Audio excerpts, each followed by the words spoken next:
Welcome to the Junkyard News channel. Do me a favor, take a moment, hit that subscribe, hit that thumbs up, and don't forget to leave a comment because it really helps the video. And with that, look what I got for you today.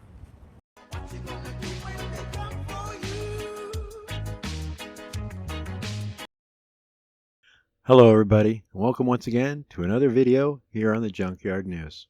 And in today's video news story, we have a chance to actually listen to a fired police officer try to justify his actions about an event that got him and another officer terminated and fired from the sheriff's office due to their actions, and how he went and cried to the media to try to justify his actions. And not only that, he went back to the scene of the crime to gather video of his actions, but failed to record and show news agencies actually what led up to the incident, which would leave some to believe that his side is all fabricated to try to justify what he did and try to skew public opinion towards his side in hopes of getting his job back. You see, one evening in the early hours, 45-year-old Corey Samek found himself at the center of a controversial arrest that has since sparked significant legal and public scrutiny. Now, Samek, described as a transient resident of Fort Myers, was apprehended by deputies from the Lee County Sheriff's Office at the Gulf Express gas station on Palm Beach Boulevard. Now, the charges that were eventually leveled against him included trespassing, resisting arrest, and disorderly intoxication. Seems pretty cut and dry. Seems pretty solid. But once the arrest went public, a sheriff's office internal investigation found that the officers were not entirely truthful in their reports, up to and including use of force against the intoxicated transient, including use of force against a man who says all he was doing was exercising his First Amendment right.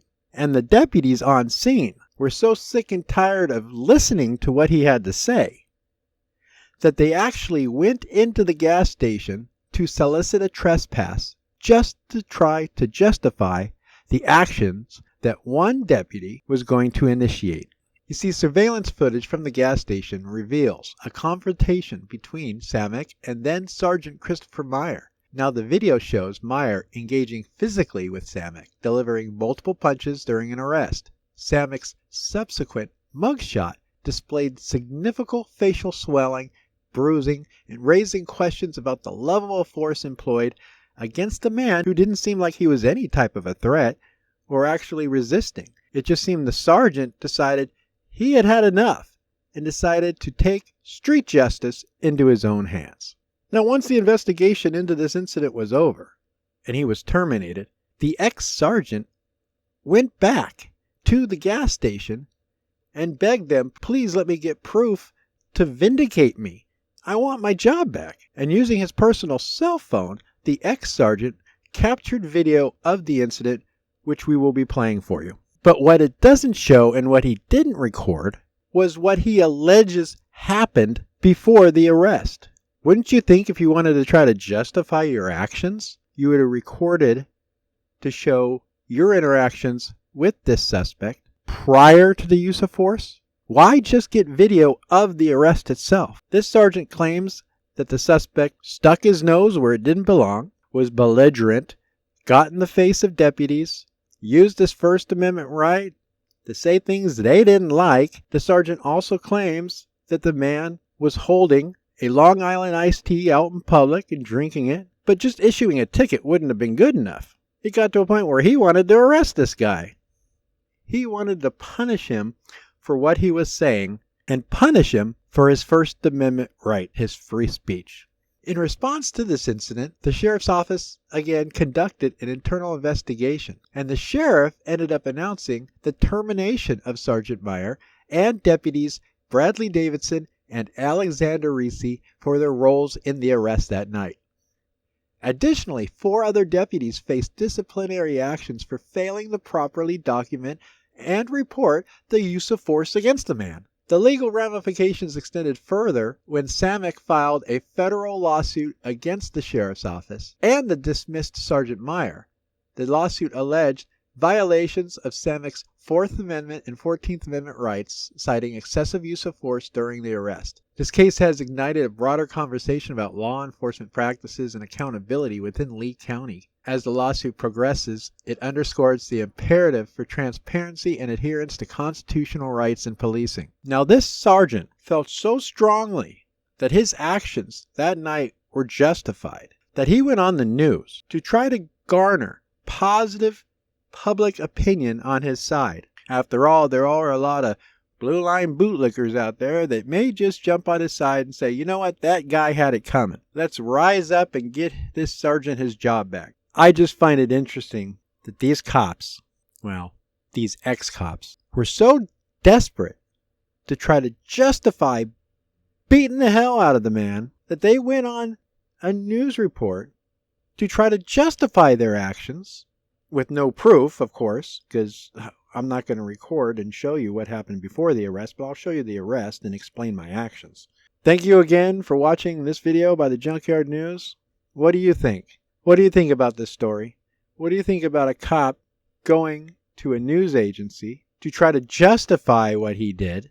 And do you think annoying the cop with your free speech is reason enough to get a beatdown?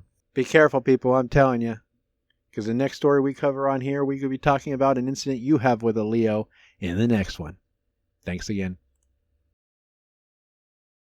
On Facebook in October, writing, quote, use of force was not properly reported and documented. Sergeant Christopher Meyer and Deputy Bradley Davidson were both fired for conduct unbecoming a law enforcement officer, untruthfulness in reports, and for lack of job knowledge and performance. Look at Sheriff Carmine Marcino's Facebook post, and you'll also see he shut down your ability to comment or ask questions. I wanted to learn more, but LCSO won't release the case file because there's an open criminal investigation. I also asked LCSO for an interview with the sheriff, but they have not provided me with an answer. In the meantime, I do have an exclusive copy of the internal affairs summary for former Sergeant Christopher Meyer. He says he gave it to me to back up his story about what happened to 45-year-old Corey Samek during the arrest that got him fired. So deputies Alexander Ritchie and Brad Davidson are on the scene of a traffic stop near this gas station at Kingston Drive and Palm Beach Boulevard in Tice. Sergeant Meyer drives up to check on them. I hear yelling in the background, like people yelling at each other, and I'm like, what the heck is going on? Meyer says Samek, who appears drunk, approaches them carrying an open can of the alcoholic beverage, Twisted Tea. In Deputy Ritchie's face, cursing him out, yelling at him. He's continuing to threaten to fight me. Telling us to take our vests off, telling us to take our gun belts off, and wanting to fight us in the middle of the street. Meyer asked Samek to leave. We typically try not to arrest people for very minor county ordinance if we can help it. So we're trying to get rid of this guy. Just telling him to move on, get out of here, leave us alone. Samek won't go. Meyer goes into the gas station to see if the night manager wants him removed from the property. The sergeant gets a yes to the trespass, but still can't convince Samek to leave. I go, if you don't go, you're going to jail. That's the last warning. After that, I have to do something. And he continues. I'm not leaving. What happens next is captured on the gas station's surveillance camera. Meyer tells me he went back 4 days later with his personal cell phone to record the 45 seconds you're about to see. A video he says he provided to LCSO and the state attorney's office. I go to grab his hand. He's facing me. I'm probably closer than you and I are right now. I mean, as close as you can get to where I can reach out and actually touch you. He yanks away. I don't know if when he turns, if he's going to swing at me or not. I punch him before he can do that. Meyer then grabs Samek and takes him to the ground. It wasn't a clean takedown because he's resisting me. So I sort of stumble, I take him down, and I fall basically on top of him. What you can't see in Meyer's zoomed-in recording is deputies Ritchie and Davidson standing feet away, watching. Ritchie tells LCSO investigators he was, quote, evaluating where he could be best used to assist. Davidson says he, quote, did not see how it would make a positive effect. Do you think you did anything wrong? I could have acted a little quicker in helping Sergeant Meyer detain him. I could not have prevented any injury because I never explicitly watched any injury-causing behavior. No way. Wait. So I'm wrestling with this guy, and I'm giving him orders to give me his hands. And I give him multiple strikes. I give him probably 3 strikes. In the torso areas, he doesn't stop. Still trying to throw me off of him. So I continue, I give him a couple more. 2 or 3. Stop again. Give him another opportunity. Give me your hands. Nope. Gave him a couple more. The other guys in this quick ordeal come up behind and help me dig his hands out. We put him in the car. That was the last time that we saw him, or last time that I saw him. I found Samek at the gas station. He didn't want to be interviewed on camera, but talked to me about what happened. I showed him the surveillance video. Samek argues it's proof he didn't resist and claims at least another one of Meyer's punches you see him throw landed on his face. LCSO Defensive Tactics Coordinator Captain Scott Griffith deemed the level of force used by Meyer in the video, quote, appeared to be in accordance with LCSO policy and procedures. However, had Davidson and Ritchie intervened, it, quote, could have potentially prevented further injuring Mr. Samek.